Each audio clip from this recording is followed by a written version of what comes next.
Vamos então à nossa prece para passarmos para a Valéria, que vai fazer o estudo da noite. Deus querido Pai, agradecidos estamos, Senhor, por mais esta oportunidade de aqui estarmos. Que essa nossa reunião possa transcorrer num clima de muito aprendizado para todos nós. Obrigada, Senhor. Graças a Deus e que assim seja. Com vocês, Valéria Cristine. Boa noite a todos. Sejam todos bem-vindos e bem-vindas, né? Vamos aquecer os nossos corações e as nossas almas, né? Com essa doutrina maravilhosa. E hoje eu escolhi para a gente fazer uma reflexão junto aqui, falar sobre algumas leis divinas. Porque a gente vem falando, né, aqui no centro, sobre a importância da prece, sobre os princípios básicos da doutrina espírita, que todo mundo conhece, né? Que são a existência de Deus, a existência e a sobrevivência do espírito, somos nós, né? A reencarnação, que é a pluralidade das encarnações, é a pluralidade dos mundos habitados e a comunicabilidade com os espíritos, né? A gente sempre fala da importância de saber esses princípios básicos, né? Todos nós sabemos. Temos visto também, né, nas palestras aí, nas terças e aos domingos também, a importância e o desafio de ser espírita, né? O Rogério tem trago essa reflexão, o Sandro também. E é importante a gente pensar sobre isso, né? Porque a gente vem toda semana à Casa Espírita, a gente escolheu, né, a doutrina espírita para estudar, para conhecer. E é importante que a gente sempre saiba desses princípios. E primeiro deles é a existência de Deus. A gente sempre fala, né, que foi o primeiro questionamento que Allan Kardec fez aos espíritos. O que é Deus? Porque é a base de tudo. Sem a gente entender Deus, sem a gente compreender já o que a gente pode, né? Porque a nossa compreensão ainda é muito restrita, muito limitada pela nossa condição. Mas eles respondem que é a inteligência suprema causa primária de todas as coisas, né? E aí a gente estuda depois da questão número 1, os atributos de Deus, onde a gente vê, né, e os espíritos nos apresentam um Deus que é infinitamente justo, bom, misericordioso, que cria leis, né, estabelece essas leis, criou essas leis para que a gente pudesse se desenvolver. Nos cria, primeiramente, né, na nossa origem lá, simples e ignorantes, ou seja, sem conhecimento nenhum, né, e nos dá as oportunidades, as missões para que a gente cresça, para que a gente faça essa nossa caminhada, desenvolvendo nosso livre-arbítrio. E é bom quando a gente fala de livre-arbítrio, a gente pensar nisso, né? É um desenvolvimento do livre-arbítrio, porque à medida que a gente vai aprendendo, que a gente vai evoluindo, a gente também vai fazendo escolhas melhores, né? Porque muitas vezes na nossa vida a gente se depara com momentos, com situações que nos trazem muitas reflexões, nos trazem muitas dúvidas, muitas aflições. E nós sabemos que nós estamos aqui numa oportunidade de aprender a lidar com essas questões. E essas questões que a gente lida são consequências das nossas ações, se não dessa vida atual, de existências anteriores. Então a gente está aqui numa oportunidade, né, de aprender a amar, de aprender a fazer diferente. Isso é fácil? Não, meus queridos, não é fácil, né? É o desafio, né? Como o Rogério tem trago para a gente essa reflexão, ser espírita na casa espírita é tranquilo, porque nós estamos aqui, né, numa comunhão de pensamentos, buscando as mesmas coisas. Só que o desafio é levar o espiritismo do portão para fora, né?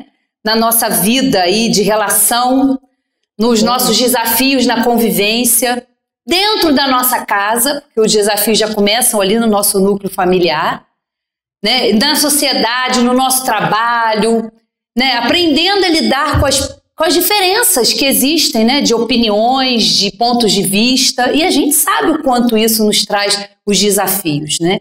O quanto ser cristão é um desafio. Né, seguir os preceitos ali, a moral do Evangelho, os ensinos de Jesus, é uma tarefa que requer de nós vigilância, E muitas vezes a gente vai ter dificuldades e está tudo bem também, né? Porque nós estamos num processo de aprendizado.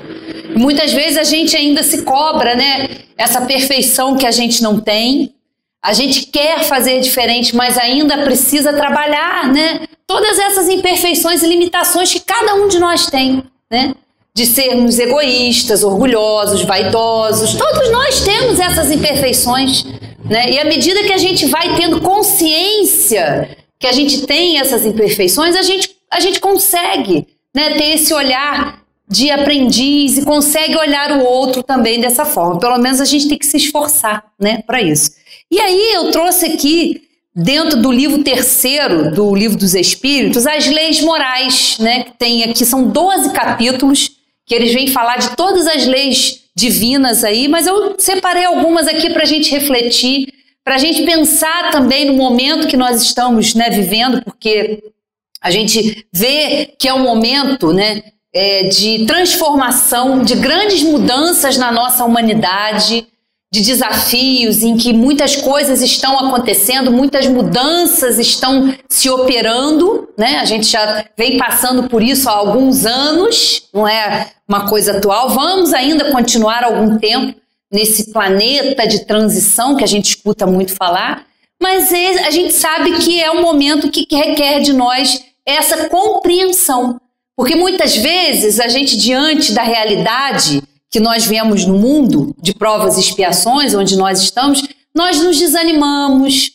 né? A nossa fé é colocada à prova, porque a gente vê tanta coisa que nos entristece, mas faz parte ainda, né, da humanidade, porque nós somos ainda inferiores, nós temos ainda muito egoísmo e queremos que o nosso ponto de vista prevaleça, né, em favor do outro. Então a gente ainda tem muitas questões e muito aprendizado pela frente, mas a gente não pode se esquecer disso, né? De estudar a doutrina e entender a doutrina num contexto que Deus nos criou para sermos perfeitos e Ele nos dá as oportunidades, né? Criando essas leis, e cada encarnação nossa, cada vivência nossa na matéria ou no plano espiritual, porque a gente continua evoluindo, a gente continua aprendendo, é maravilhoso da gente poder compreender tudo isso, né? E praticar essas leis, que a gente ainda não consegue, às vezes, compreender e muito menos ainda praticar, né? Ainda é a situação do planeta, ainda é a nossa situação, né? De cada um de nós, e cada um de nós somados, a gente vê, às vezes, essas coisas que nos desanimam, que nos entristecem. Mas vamos, né, voltar para cá, vamos ler algumas questões aqui que eu acho que vai trazer um pouco de alento, de compreensão para todos nós. Vamos começar aqui na questão 614, dentro da lei divina ou natural, que Kardec pergunta o seguinte aos espíritos: o que se deve entender por lei natural? A lei natural é a lei de Deus. É a única necessária à felicidade do homem. Ela lhe indica o que ele deve fazer ou não fazer. E ele só se torna infeliz porque dela se afasta, né? E aqui a gente vê o que ele deve fazer ou não fazer. Isso está submetido ao que é o nosso livre-arbítrio. Por isso que eu disse que o nosso livre-arbítrio ele é relativo à nossa condição, porque nós ainda não sabemos tudo, né? E à medida que a gente vai evoluindo, que a gente vai se desenvolvendo em moralidade, em inteligência, desenvolvendo esses potenciais divinos, nós também vamos fazer escolhas melhores, né? Nós hoje já podemos aprender, e a gente aprende ainda muitas vezes pela dor, porque a gente faz escolhas muitas vezes equivocadas e às vezes até com a intenção de acertar, até com a vontade que as coisas deem certo, mas é o nosso livre-arbítrio e nós sofremos, causamos mal ao nosso semelhante e nós sentimos isso, né? Eu falava isso no estudo que a gente está fazendo na terça-feira à noite do Livro dos Espíritos, que hoje nós somos espíritos da terceira ordem. A gente está ali estudando a escala espírita, né? E os espíritos da terceira ordem somos nós, né? Ainda com todas essas imperfeições. Mas vamos alcançar a segunda e a primeira ordem. Mas eu ainda disse que ainda está bom, porque nós já evoluímos um pouquinho E nós já estamos encarnados num planeta de provas e expiações. Antes desse planeta, tem os planetas primitivos, onde o instinto ainda prevalece muito mais, onde não há muito desenvolvimento intelectual, da moralidade. Então, mesmo que a gente ainda esteja nessa terceira ordem, a gente já passou um pouquinho, a gente já alcançou alguma coisa. Porque hoje a gente faz o mal, ou usa mal o nosso livre-arbítrio, mas a gente já tem um pouquinho de consciência.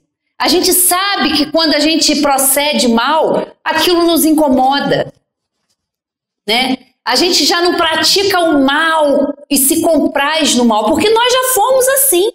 Nós já praticamos o mal e a gente gostava de praticar. A gente ainda vê espíritos assim ainda, né? No planeta Terra, ainda existem. Mas esse fato da gente já fazer o mal e se incomodar com aquilo, né? E pensar, se fizessem isso comigo, eu não ia gostar. Então, a gente procura proceder com o próximo da mesma maneira. Só essa pequena consciência que a gente tem do mal que nos afeta e afeta o próximo, isso já é um avanço, né? Até nós alcançarmos o ponto de fazer só o bem, pelo simples fato de fazer o bem, né? Independente de quem for. Nós vamos chegar lá. Parece que quando a gente fala disso é uma utopia, uma coisa longe ainda, está longe de nós. Mas esse é o nosso destino. Para isso que Deus nos criou, para sermos perfeitos. E aí ele cria essas leis às quais nós estamos submetidos para aprender a praticar. 615, ó. A lei de Deus é eterna?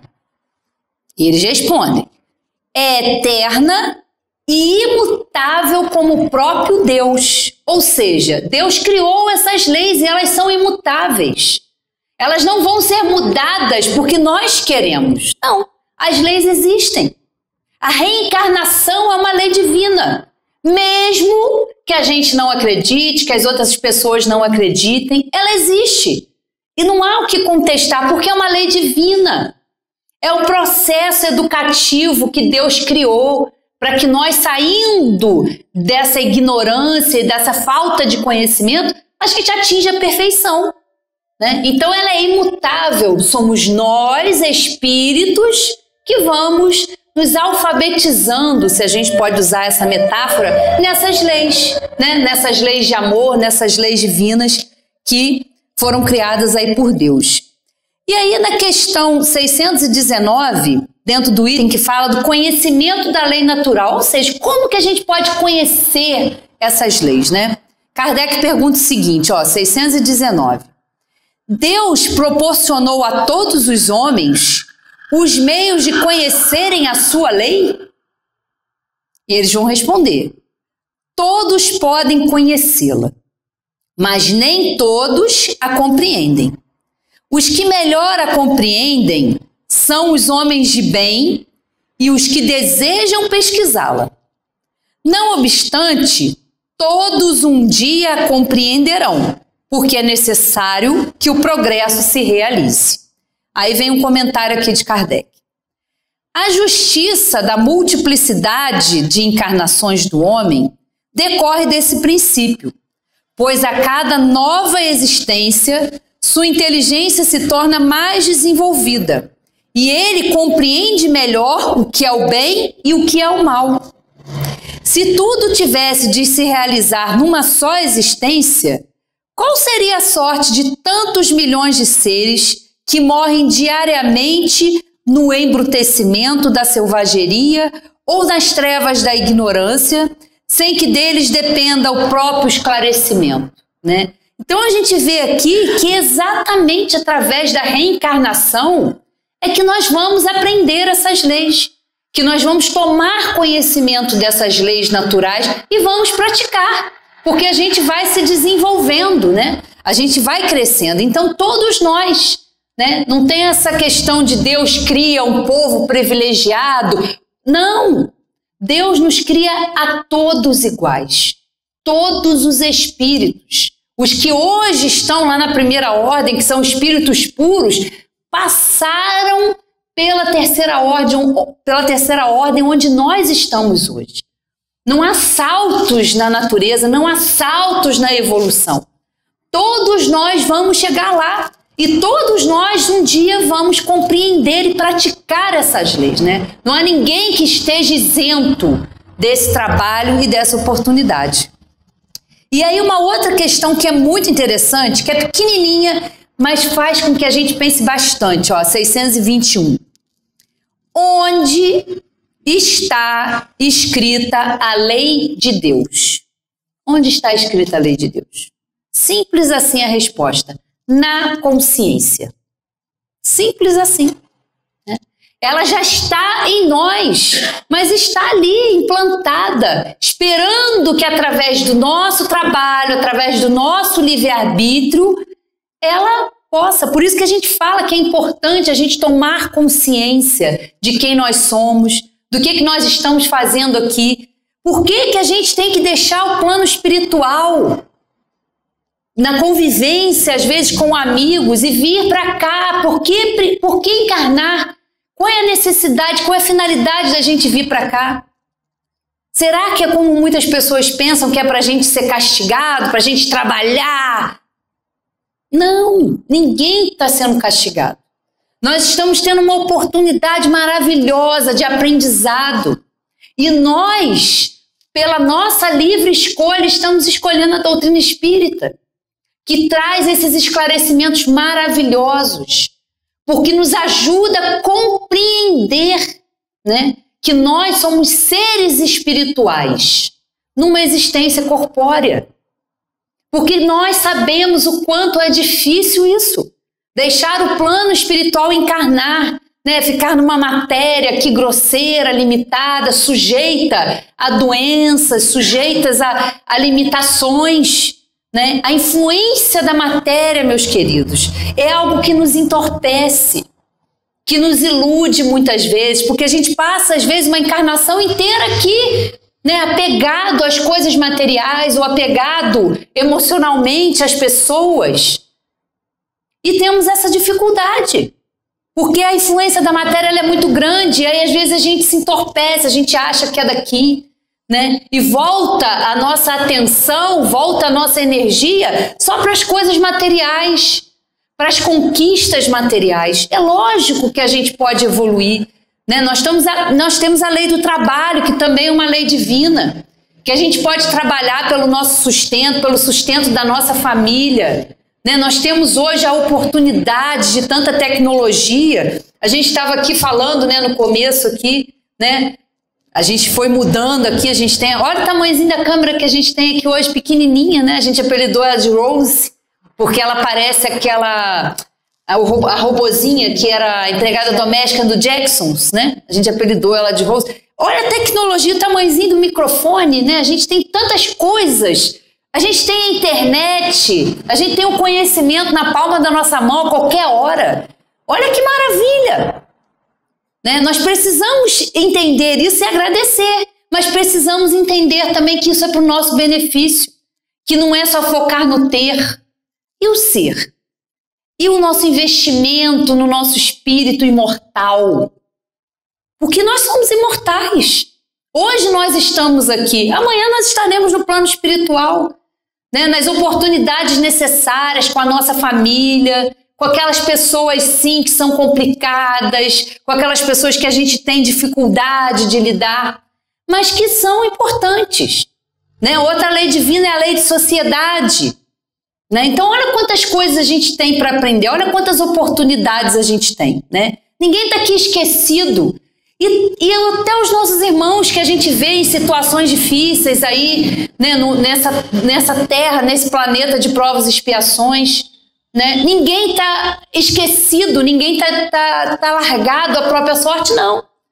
Mas nós estamos aí aprendendo, né? Somos aprendizes, né? E como aprendizes, todo mundo aqui, né, quando começou na sua profissão, não sabia fazer direito, né?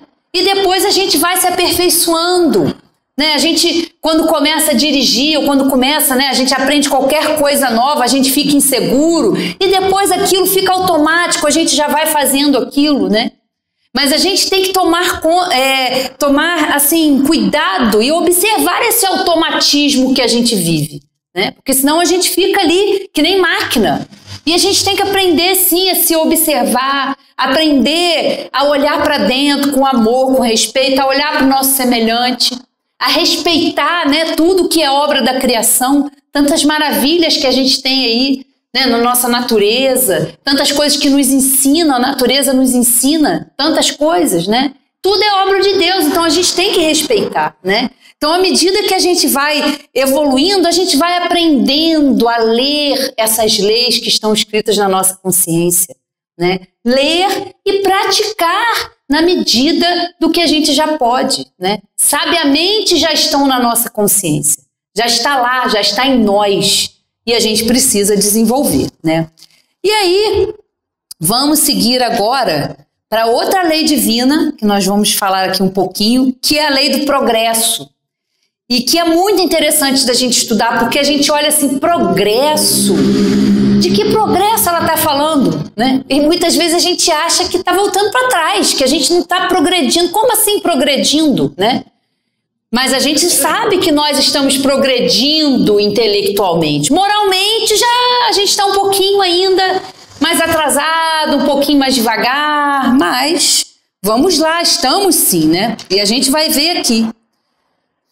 Ó, na questão 783, Kardec pergunta o seguinte, ó: o aperfeiçoamento da humanidade segue sempre uma marcha progressiva e lenta? E os espíritos respondem: ao progresso regular e lento que resulta da força das coisas. Mas, quando um povo não avança bastante rápido, Deus lhe provoca de tempos em tempos um abalo físico ou moral que o transforma. Olha a resposta que eles nos dão, né? Então a gente vai progredindo, né? Devagar, lentamente, mas de vez em quando, né? A gente precisa de uma chacoalhada. E aí, né?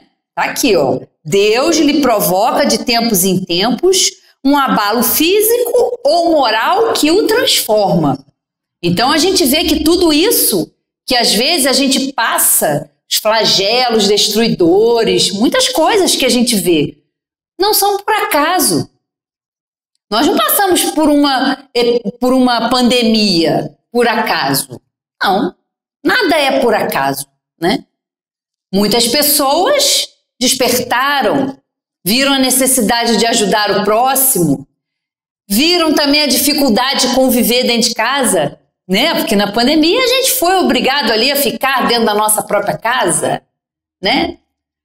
Com as dificuldades de convivência, né? A gente se viu ali, envolvido, né? De perto ali, porque às vezes a gente, né, sai, o pai, a mãe vão trabalhar e os filhos vão para a escola e às vezes as pessoas só se encontram à noite, mas durante a pandemia não. A convivência ficou mais próxima, né? E a gente sabe o quanto é desafiador isso, né? E aí vem um comentário de Kardec aqui maravilhoso. Sendo o progresso uma condição da natureza humana, ninguém tem o poder de se opor a ele. É uma força viva que as más leis podem retardar, mas não asfixiar. Quando essas leis se tornam de modo incompatíveis com o progresso, ele as derruba, com todos os que o querem manter. E assim será até que o homem harmonize as suas leis com a justiça divina, que deseja o bem para todos, e não as leis feitas para o forte em prejuízo do fraco. O homem não pode permanecer perpetuamente na ignorância, porque deve chegar ao fim determinado pela providência. Ele se esclarece pela própria força das circunstâncias. As revoluções morais, como as revoluções sociais, se infiltram pouco a pouco nas ideias, germinam ao longo dos séculos e depois explodem subitamente.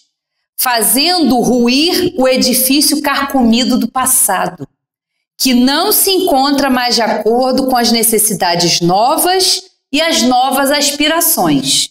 Isso é familiar? Esse comentário de Kardec aqui parece familiar, né? Olha lá, o homem, as revoluções morais como as revoluções sociais. Eu não disse que nós estamos vivendo isso? Nós estamos sendo testemunhas oculares desse momento da humanidade, de todas essas mudanças que estão acontecendo, exatamente para isso. Porque nós temos que passar, nós temos que vencer a nossa ignorância. Nós temos que aprender que estar preocupado só comigo ou com a minha família não é o correto. Isso não está de acordo com a lei de Deus. Se não está bom para o meu semelhante, não pode estar bom para mim. Se eu tenho do lado uma pessoa que está numa condição inferior, que eu ajude essa pessoa. Eu não posso me fechar no meu orgulho, no meu egoísmo, como a gente faz muitas vezes, e achar que está bom para mim. Não, eu tenho trabalho, minha família tem trabalho, e o outro, o problema é do outro. Não, meus queridos, não é essa a nossa finalidade. Nós estamos aqui para evoluir e para ajudar o nosso semelhante. Então é preciso que essas revoluções, que essas mudanças, elas aconteçam. Para que a lei de amor, de fraternidade, de solidariedade se estabeleçam entre nós, né? Mas isso não se faz de uma hora para outra, né? Isso requer um tempo de transformação, como eles falam, né? As revoluções morais, como as revoluções sociais, se infiltram pouco a pouco nas ideias, germinam ao longo dos séculos e depois explodem, né? Subitamente, fazendo ruir o edifício carcomido do passado, que não se encontra mais de acordo com as necessidades novas e as novas aspirações. O homem geralmente não percebe nessas comoções mais do que a desordem e a confusão momentâneas que o atingem nos seus interesses materiais. Mas aquele que eleva o seu pensamento acima dos interesses pessoais admira os desígnios da providência, que do mal fazem surgir o bem. São a tempestade e o furacão que saneiam a atmosfera depois de haverem revolvido, né? Muitas vezes é isso, a gente só olha para esse momento do transtorno, da confusão. Não, mas isso aqui vai além, tem um objetivo além. A lei do progresso é uma lei divina. Deus é infinitamente justo, bom, misericordioso. Então ele não criou uma lei para causar confusão e o caos, não. As leis são sábias, a gente vê a providência divina nessas leis. Então tá aqui, ó, a gente só vê a confusão momentânea. É igual quando a gente vai mudar de casa, né? Todo mundo aqui já deve ter passado por essa experiência. Por mais que a gente organize as coisas, né? Quando você muda, depois vira o caos, ninguém sabe onde está nada, até, né, aquilo se estabelecer, cada coisa achar o seu lugarzinho para ficar, é uma confusão danada.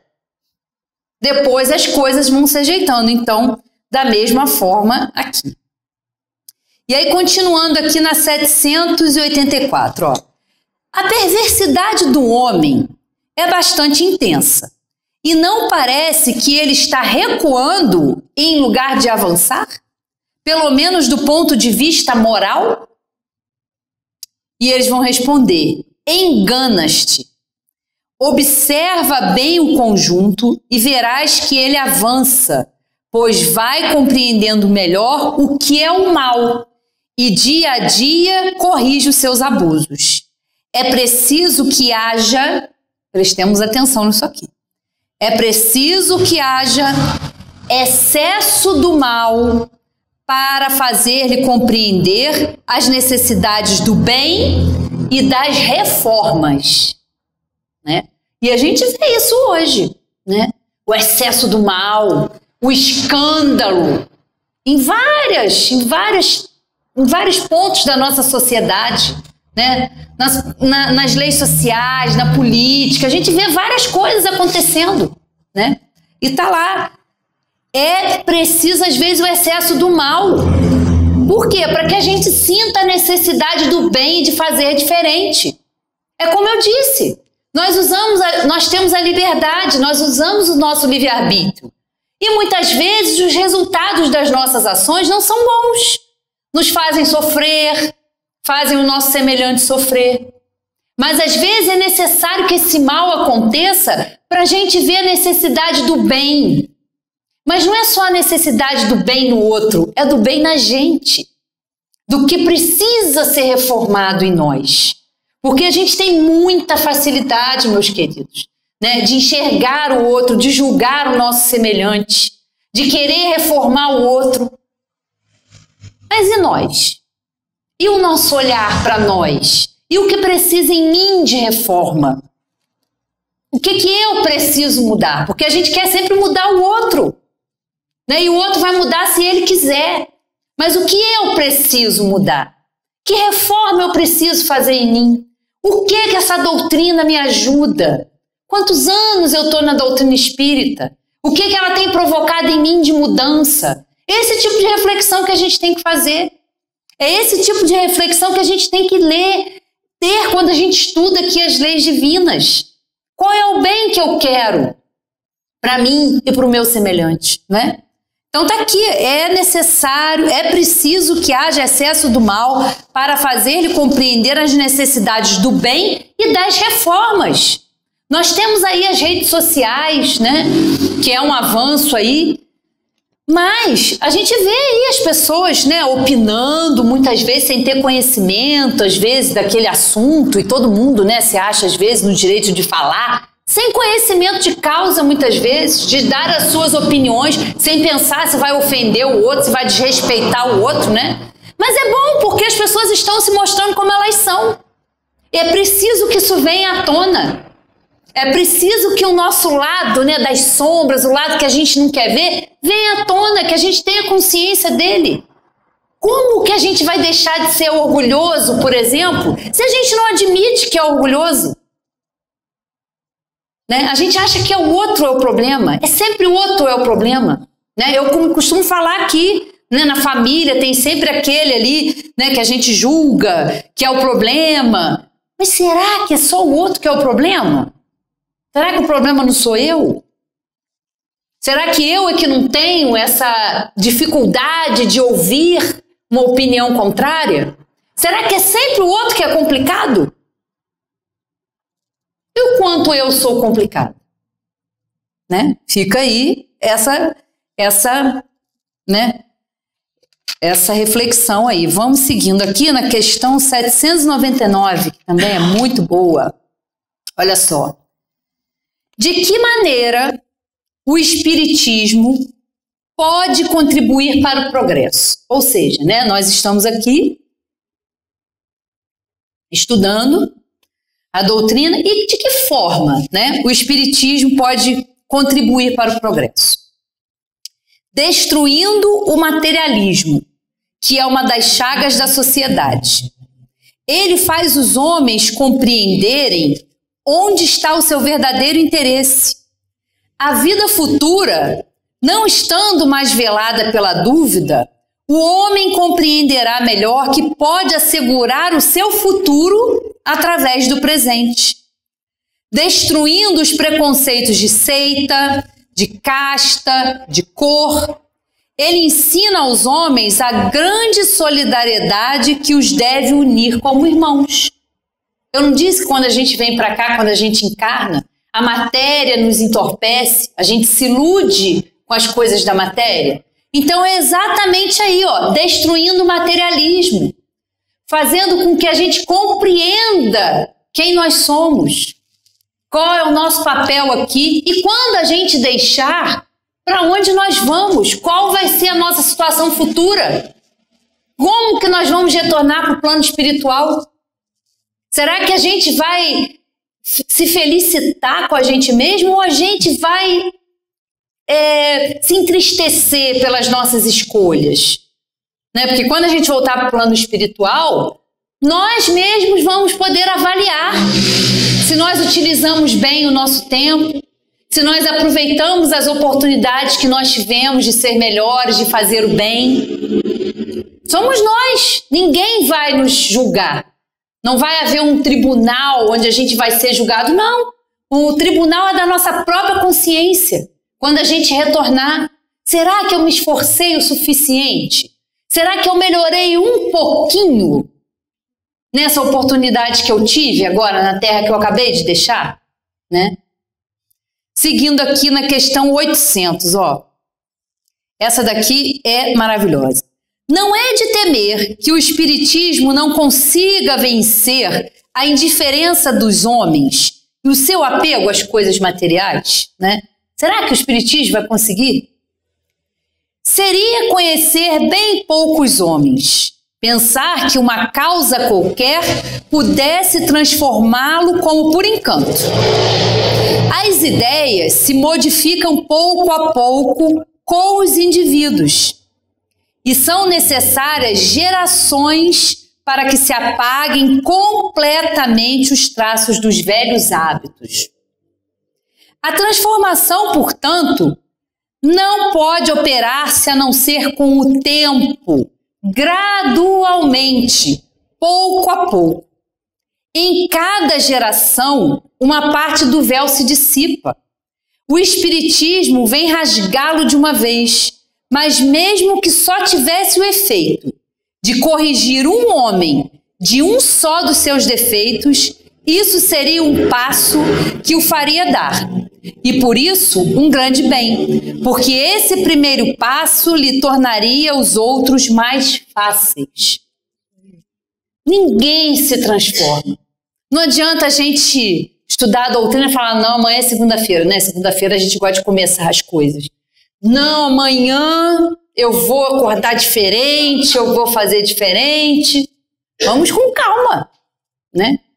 Quantas encarnações nós precisamos, né? Eu disse, a gente no estudo é muito legal porque a gente troca muita ideia. Eu falei, gente, quem sabe agora não seja um momento, pela primeira vez na nossa existência de espírito, que nós estamos tomando consciência dessas coisas, né?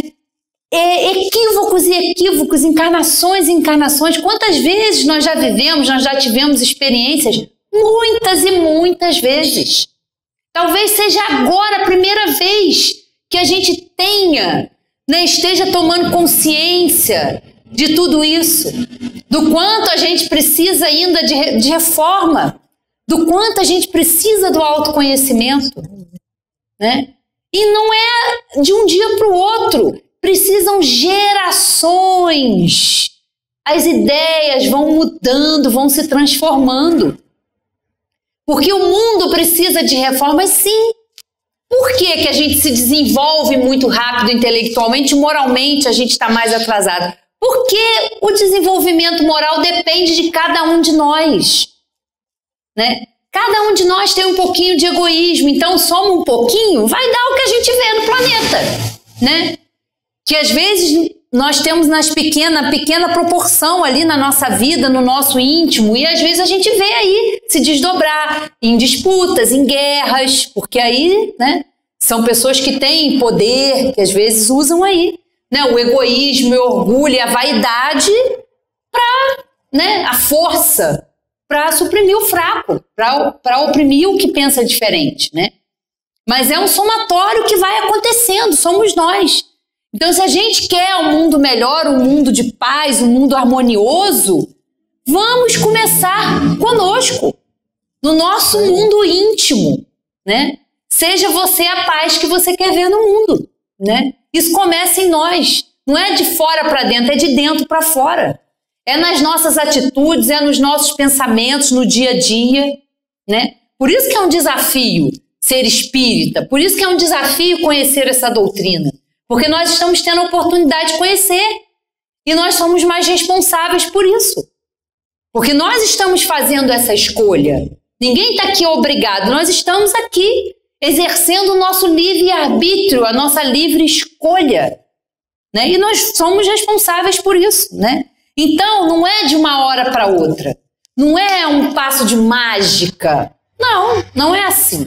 As coisas demoram, é passo a passo, é gradualmente que as coisas vão acontecendo, né?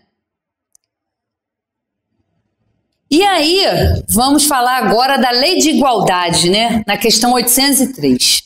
Kardec pergunta o seguinte, ó. Todos os homens são iguais perante Deus? Sim. Todos tendem para o mesmo fim. E Deus fez as suas leis para todos.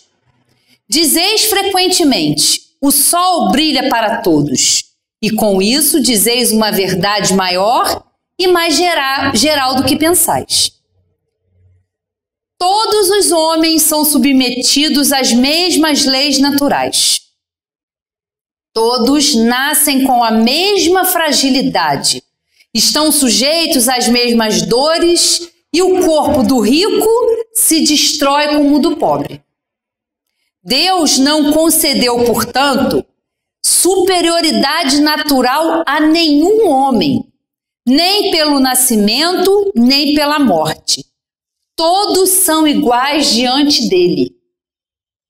Não há privilegiados, não há povo escolhido. Isso é só na nossa ignorância que nós pensamos dessa forma.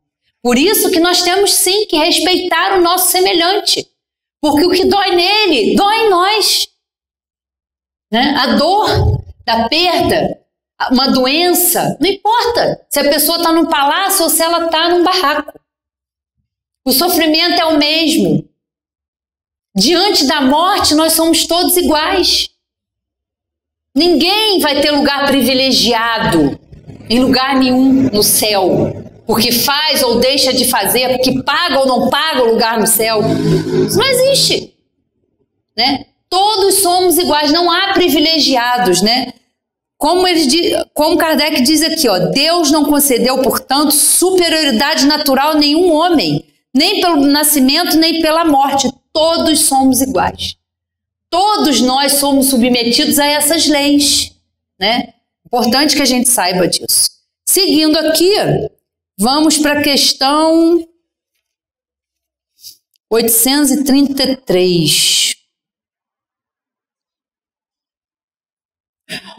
Aqui. Liberdade de pensamento, né? É a lei de liberdade. A questão 833.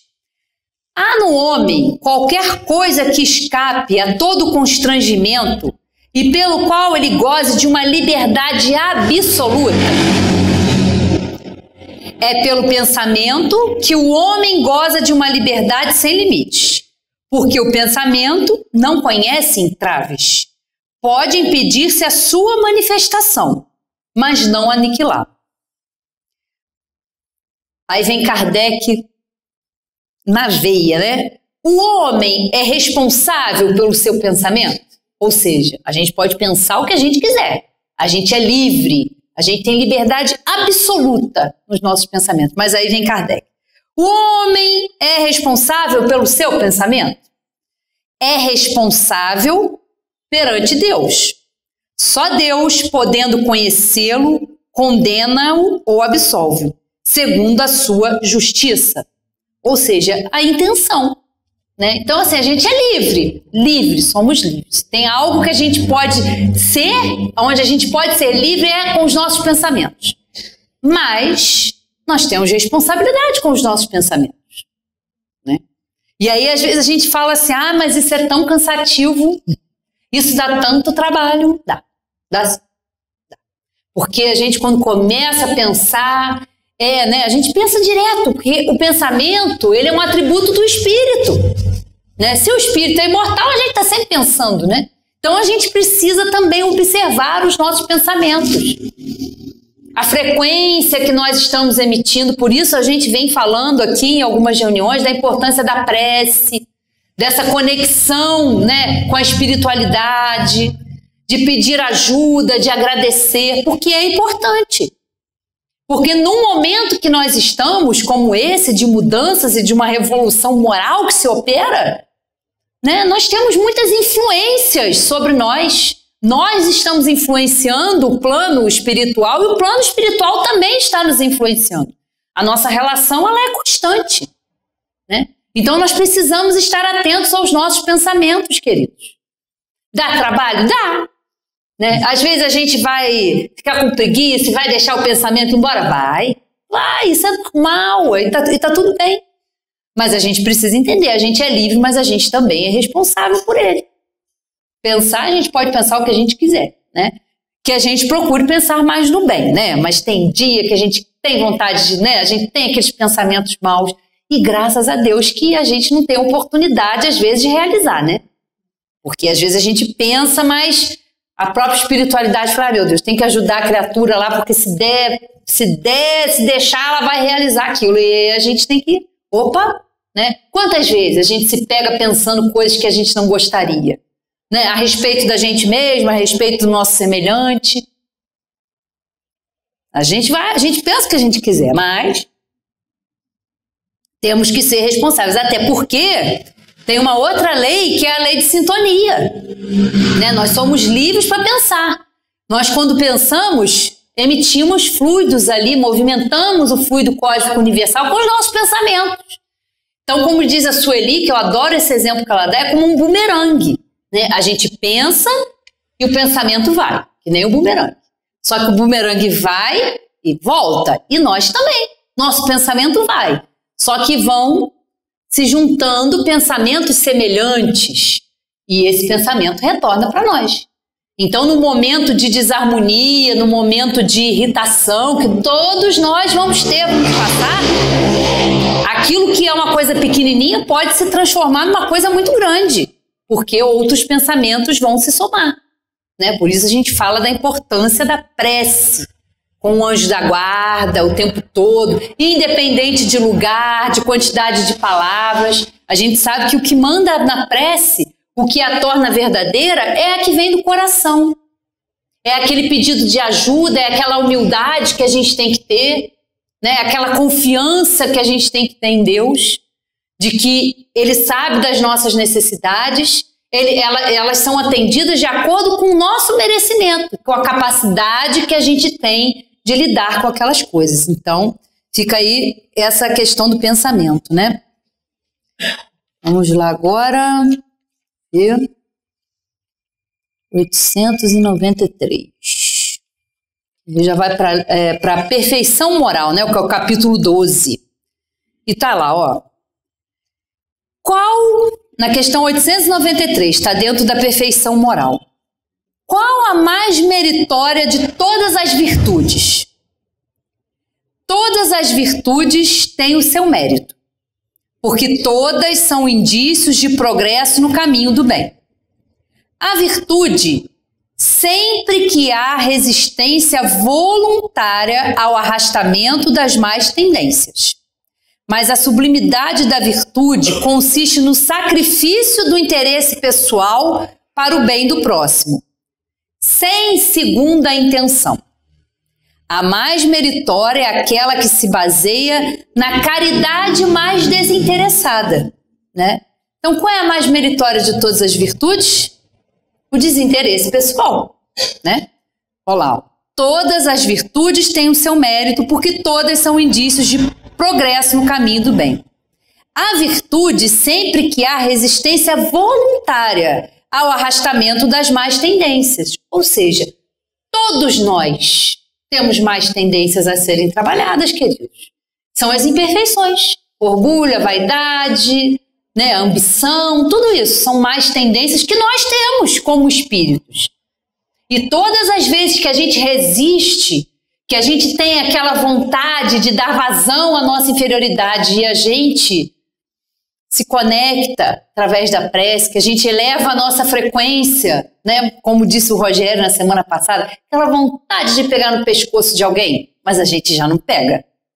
Já é um avanço, né? Aquela vontade que às vezes a gente tem, e é normal, meus queridos, normal para todos nós, né? Aquele indício, o Sandro fala também, que eu adoro quando ele fala sobre isso, que a gente pode ter raiva, a gente pode ter esses sentimentos inferiores, pode.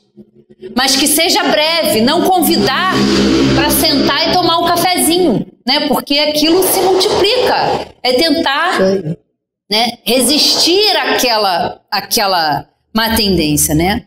Mas a sublimidade da virtude consiste no interesse pessoal para o bem do próximo, sem segunda intenção. A mais meritória é aquela que se baseia na caridade mais desinteressada. Aí é 895. A parte dos defeitos e os vícios sobre os quais ninguém se enganaria, qual é o indício da imperfeição? O interesse pessoal. As qualidades morais são geralmente como a adoração de um objeto de cobre, que não resiste à pedra de toque. O homem pode possuir qualidades reais, que o fazem para o mundo um homem de bem. Mas essas qualidades, embora representem o progresso, não suportam em geral a certas provas, e basta ferir a tecla do interesse pessoal para se descobrir o fundo.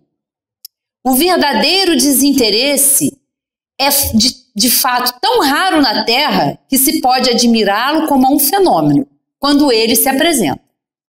O apego às coisas materiais é um indício notório de inferioridade, pois quanto mais o homem se apega aos bens desse mundo, menos compreende o seu destino. Pelo desinteresse, ao contrário, ele prova que vê o futuro de um ponto de vista mais elevado. Então aqui, né, são essas reflexões, é o interesse pessoal, né? E nós ainda estamos, né, muito voltados para o nosso próprio interesse, para o que pode nos beneficiar. Nós ainda não estamos em condições, né, de fazer o bem pelo bem. A gente ainda faz o bem, né, calculando lá na frente qual benefício a gente pode ter com aquela ação, né? Mas, meus queridos, a boa notícia é que não vai ser sempre assim, né? Um dia nós vamos fazer o bem pelo simples fato de fazer o bem, sem olhar a quem, né? Sendo fraternos. Por enquanto, nós precisamos ainda trabalhar bastante, precisamos nos esforçar, né? Pois se reconhece o verdadeiro espírita pelo esforço que ele emprega para vencer as suas más tendências, que todos nós temos. E pouco a pouco a gente vai vencendo, a gente vai se desvencilhando, né, dessas imperfeições e a gente vai se depurando. É para isso que nós estamos aqui. Então que a gente possa refletir todos os dias da nossa vida, nas atitudes que nós temos com os nossos semelhantes, como nós estamos procedendo com o nosso próximo. Será que é assim que eu gostaria que ele procedesse comigo? Ou que uma pessoa procedesse comigo? Né? Isso através de pensamentos, de ações, de julgamentos, né? Então que a gente possa entender essas leis de Deus como um farol, como um guia, que já estão sabiamente colocadas na nossa consciência, para que a gente aprenda, né, a ler e botar em prática na nossa vida, né? Oportunidade sempre a gente vai ter, né? Que a gente esteja alerta, que a gente preste atenção na nossa vida. Quais são essas oportunidades, né, que a vida vai nos oferecer para que a gente vá se ajustando, que a gente vá aprendendo de acordo com essas leis, né? E é um estudo maravilhoso porque fala de várias leis, né? A gente aqui, eu só escolhi algumas assim para a gente poder contextualizar, mas que a gente nunca se esqueça que nós não estamos sozinhos, que nós estamos aqui com um propósito e que nós somos muito, mas muito ajudados e beneficiados. Que a gente aproveite as oportunidades. Uma boa noite a todos, uma semana maravilhosa para nós de trabalho, de crescimento e até a próxima.